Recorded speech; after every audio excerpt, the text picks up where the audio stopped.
একটা সময় ছিল যখন আমি সব সময় ভগবানকে দোষ দিতাম। এমনটা আমার সাথে কেন হলো? আমাকে ভগবান এটা কেন দিল না? আমি ওটা কেন পেলাম না? আমি এটা থেকে কেন বঞ্চিত হলাম? কিন্তু একদিন আমি লোকাল ট্রেনে উঠলাম, দেখলাম একজন অন্ধ কাকু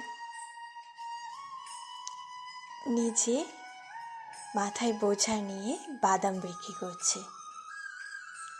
আর একজন কাকু যার দুটো পা নেই, তিনি লটারির টিকিট বিক্রি করছে।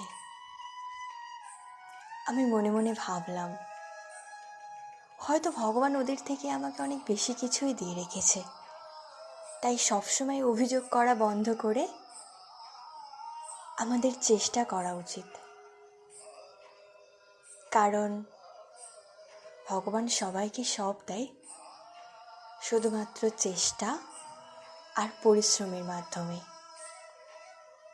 এখন আমি ভগবানের কাছে সবসময় ক্ষমা চাই, বলি, হে ভগবান, আমায় ছোট বাচ্চা মনে করে ক্ষমা করে দিও। কারণ আমি বুঝতে পারিনি তুমি আমাদের কাজের মধ্যেই লুকিয়ে আছো।